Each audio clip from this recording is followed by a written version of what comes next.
Welcome back to study with Shams.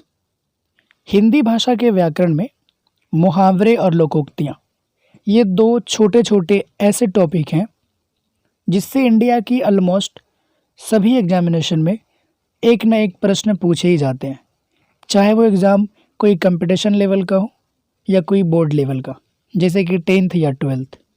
सभी में एक ना एक प्रश्न इस दोनों टॉपिक से ज़रूर रहते हैं।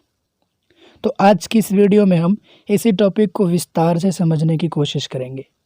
हो सकता है कि आपको पहले से ही कुछ मुहावरे या लोकोक्तियाँ याद भी होंगी, लेकिन एक अलग तरीके से आज हम इसको सीखेंगे।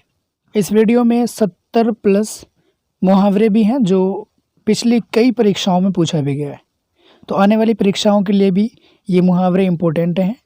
अगर आप इस वीडियो को पूरा देख लेंगे तो आपका सारा डाउट क्लियर भी हो जाएगा और कुछ मुहावरे आपको याद भी हो जाएंगे।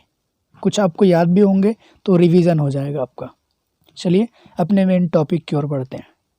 सबसे पहले मुहावरा के परिभाषा को जानते हैं, लेकिन याद रहे परिभाषा एग्जामिनेशन में नहीं पूछा जाता, फिर भी जानना हमारे लिए ज़रूरी है।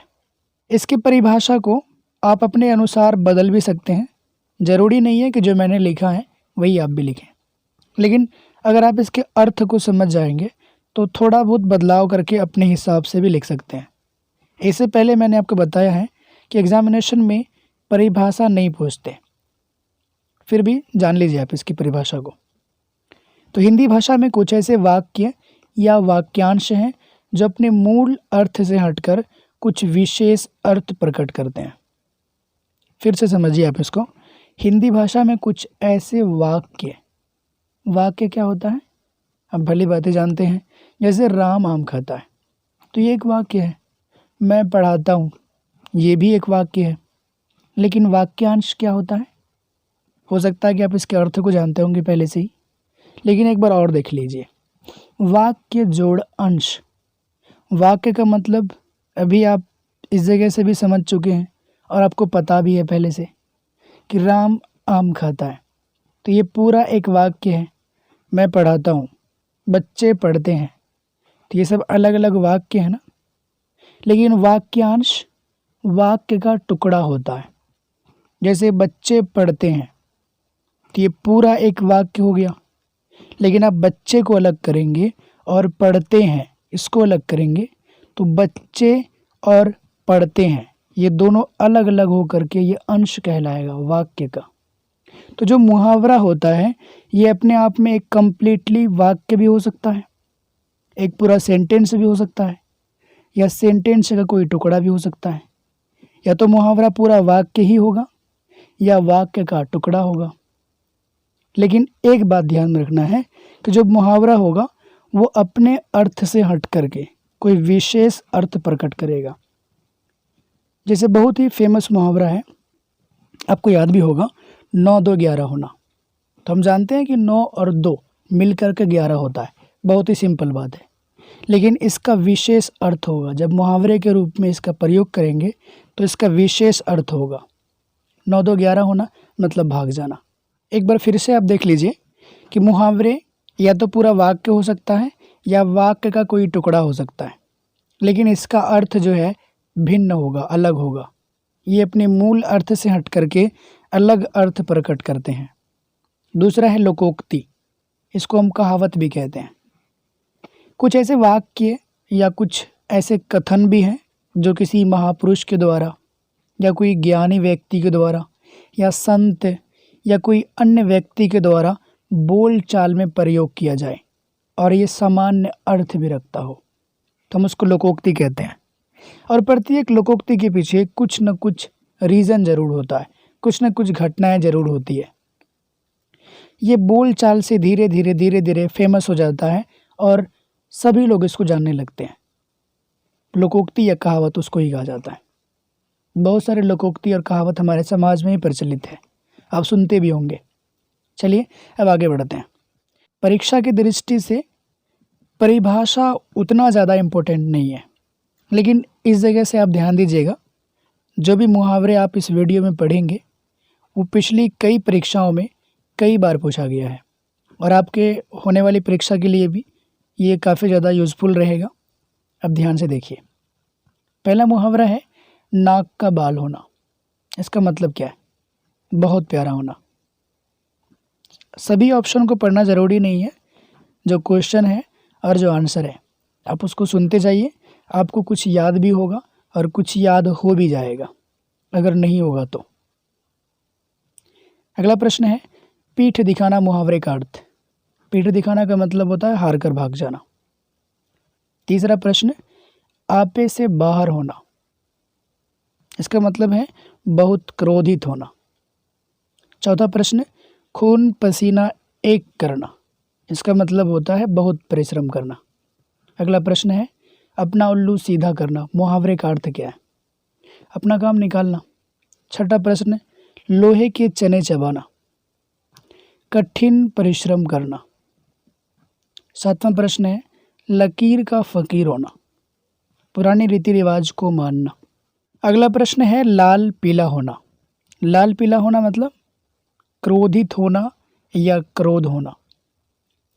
अगला है, श्री गणेश करना, मुहावरे का अर्थ। श्री गणेश करना मतलब आरंभ करना, शुरुआत करना या शुरू करना। सोने पे सुहागा, अच्छे पर अच्छा, दूसरे ऑप्शन में है यहाँ पर अच्छे पर अच्छा।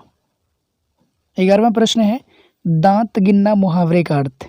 दांत गिनना, ऑप्शन देखिए, दांत की गिनती करना, चकित होना, उम्र पता लगाना, इनमें से कोई नहीं। तीसरा ऑप्शन सही है, उम्र पता लगाना। दांत गिनना मुहावरे का अर्थ है उम्र पता लगाना।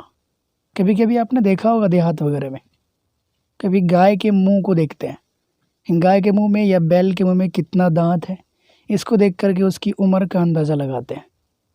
तो बस ये एक लॉजिक है, हर जगह ज़रूरी नहीं है कि इसी अनुसार उम्र पता लगाया जाए, बस एक लॉजिक है, याद रखिएगा। दांत गिनना मुहावरे का अर्थ होता है उम्र पता लगाना। अगला प्रश्न, चू न करना। चू न करना मतलब कुछ न बोलना। वैसे आवाज़ नहीं करना ये दोनों हो सकता है, लेकिन इस दोनों में बेहतर ये है कुछ न बोलना। 13वां प्रश्न, सब धन 22 पसेरी, इसका मतलब है अच्छा बुरा सबको एक समझना। अगला देखिए, रंगा सियार होना, मुहावरे का अर्थ। रंगा सियार होना मतलब धूर्त होना, इसमें गलती होने की संभावना ज़्यादा है। पहले ऑप्शन में है मूर्ख होना, दूसरा है धूर्त होना, तीसरा चालाक होना और चौथा इनमें से कोई नहीं। इसका उत्तर है धूर्त होना। लेकिन आप धूर्त का मतलब जानते हैं क्या होता है? धोखेबाज, मक्कार, फरेब। ठीक है, आपने एक कहानी पढ़ा होगा रंगा सियार नाम से, हिंदी में, पिछली कक्षाओं में। आपको याद होगा एक सियार नाद में जाके गिर जाता है और उसका रंग चेंज हो जाता है। कुछ दिन जंगल में वो राज करते हैं, लेकिन बाद में उसकी सच्चाई का पता लगता है और काफ़ी सारी परेशानियों का सामना भी करना पड़ता है उसको लास्ट में। तो रंगा सियार होना मतलब धूर्त होना, यानी कि धोखेबाज होना, मक्कार होना, फरेब होना। अगला प्रश्न है, अकल का अंधा होना। अकल का अंधा होना मतलब मूर्ख होना। अगला प्रश्न, शेर के दांत गिनना, मुहावरे का अर्थ। शेर के दांत गिनना मतलब साहस वाला काम करना, हिम्मत वाला काम करना। अगला प्रश्न है, सुबह शाम करना। सुबह शाम करना मतलब टाल मटोल करना। अगला देखिए, सिर ऊंचा करना या सिर ऊंचा होना, इस मुहावरे का अर्थ। सिर ऊंचा होना मतलब सम्मान में वृद्धि होना। ध्यान से सुनिएगा, आपको ऐसे भी याद हो सकता है। सीधे मुंह बात न करना, इस मुहावरे का क्या अर्थ होगा? सीधे मुंह बात न करना मतलब घमंड हो जाना। अगला प्रश्न है, सिर हथेली पर रखना, इस मुहावरे का अर्थ। सिर हथेली पर रखना मतलब मरने के लिए तैयार रहना। 21वां प्रश्न है, हाथ जोड़ देना। हाथ जोड़ देना मतलब हार मान लेना। अगला प्रश्न है, हथियार डालना, मुहावरे का अर्थ। हथियार डालना मतलब हार मान लेना। अगला देखिए, हाथ मलना, मुहावरे का अर्थ। हाथ मलना मतलब पछताना। 24वां प्रश्न है हाथ पांव फूल जाना। हाथ पांव फूल जाना मतलब घबरा जाना या घबराना। 25वां प्रश्न है आँख का तारा होना। आँख का तारा होना मतलब प्यारा होना या प्रिय होना। 26वां प्रश्न आस्तीन का सांप होना। घर में ही छिपा हुआ शत्रु, इसको ही कहते हैं आस्तीन का सांप। क्वेश्चन नंबर 27 कान देना मुहावरे का अर्थ। कान देना मतलब ध्यान देना। अगला प्रश्न है घी के दिए जलाना मुहावरे का अर्थ। घी के दिए जलाना मतलब आनंद मनाना, खुशी मनाना। गाल बजाना मुहावरे का अर्थ डिंग हाँकना, लंबी लंबी बातें छोड़ना। गले मढ़ना, आरोप लगाना। अगला प्रश्न है अंगूठा चूमना मुहावरे का अर्थ। अंगूठा चूमना मतलब खुशामद करना, खुशामद करना। अगला प्रश्न है अंधे की लाठी या अंधे की लकड़ी, इस मुहावरे का अर्थ क्या है? एकमात्र सहारा। क्वेश्चन नंबर 33 अपना रंग जमाना मुहावरे का अर्थ। अपना रंग जमाना यानी कि प्रभाव दिखाना। अगर मगर करना मुहावरे का अर्थ। अगर मगर करना, बहाने बनाना। तीसरा ऑप्शन सही है। अगला प्रश्न देखिए अपने पैर पर कुल्हाड़ी मारना मुहावरे का अर्थ। अपने पैर पर कुल्हाड़ी मारना अर्थात अपनी हानि खुद से करना, स्वयं अपनी हानि करना।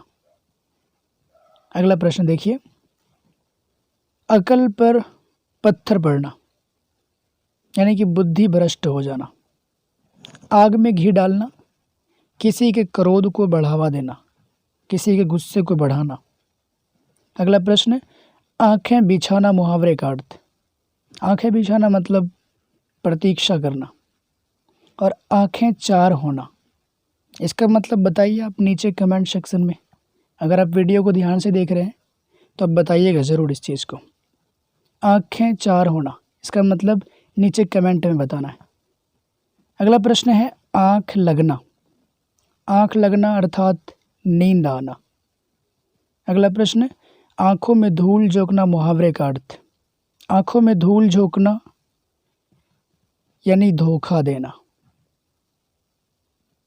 क्वेश्चन नंबर 41 ईद का चांद होना मतलब बहुत दिनों के बाद दिखाई पड़ना। ईंट से ईंट बजाना, इस मुहावरे का अर्थ है विनाश करना, विनाश करना। उल्टी गंगा बहाना। उल्टी गंगा बहाना, इसका मतलब है विपरीत, परंपराओं के विपरीत काम करना, परंपराओं के विपरीत कार्य करना। कान भरना मुहावरे का अर्थ। कान भरना गुपचुप निंदा करना, चुपचाप या किसी की बात किसी और के पास जाके बोलना। कान खड़े होना यानी कि सचेत होना, चालाक हो जाना, चालाक चुस्त हो जाना। अगला प्रश्न है कान पकड़ना, इस मुहावरे का अर्थ क्या होगा? गलती स्वीकार करना। कान पकड़ना मतलब गलती स्वीकार करना। अगला प्रश्न है कंधा लगाना मुहावरे का अर्थ। कंधा लगाना का मतलब है सहारा देना, पहले ऑप्शन में है।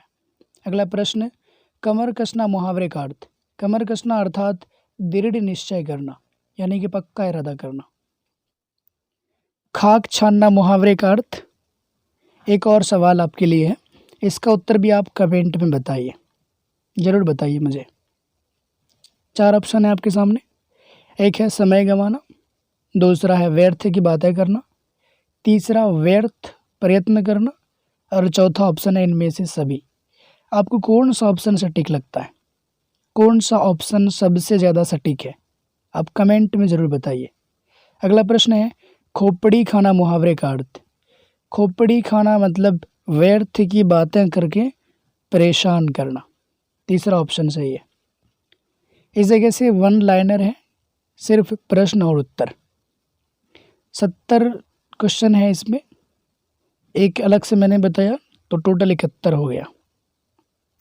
तो 50 तक में ऑप्शन था, इसके आगे कोई ऑप्शन नहीं है, सीधा क्वेश्चन और आंसर। 51वां प्रश्न है गुल्लर का फूल होना, कभी दिखाई न देना। गागर में सागर भरना, संक्षेप में बहुत कुछ कहना। अगला प्रश्न है घाट घाट का पानी पीना, बहुत अनुभवी होना। क्वेश्चन नंबर 54 घुटने टेक देना मतलब हार मानना। अगला देखिए घर बसाना मतलब शादी करना या विवाह करना। चुटकी लेना, हंसी उड़ाना। चुल्लू भर पानी में डूबना, बहुत लज्जित होना। अगला प्रश्न है छाती पर मूंग दलना, पास रहकर दुख देना। छाती ठोकना, विश्वास दिलाना। छक्के छुड़ाना, हराना। जूती चाटना, चपलूसी करना। टांग अड़ाना, अवरोध पैदा करना, रुकावट डालना। टूट पड़ना, भारी संख्या में आना। अंटी मारना, चाल चलना। खिल्ली उड़ाना मतलब व्यंग करना यानी कि मजाक उड़ाना। तराही तराही करना, दुखी करना। दांत खट्टे करना, पराजित करना। न 3 में न 13 में, किसी काम का ना होना। अगला प्रश्न है नाक भौं सिकोड़ना मतलब घृणा करना। और अंतिम प्रश्न है 9 2 11 होना यानी भाग जाना। टोटल 70 प्रश्न को आपने इस वीडियो में पढ़ा। 1-2 प्रश्न आपके लिए भी है जिसका उत्तर आप मुझे कमेंट में ज़रूर बताइएगा। इससे पहले मैंने बता भी दिया उस क्वेश्चन को। अगली वीडियो में किसी नए टॉपिक के साथ मिलते हैं। Bye bye, thank you.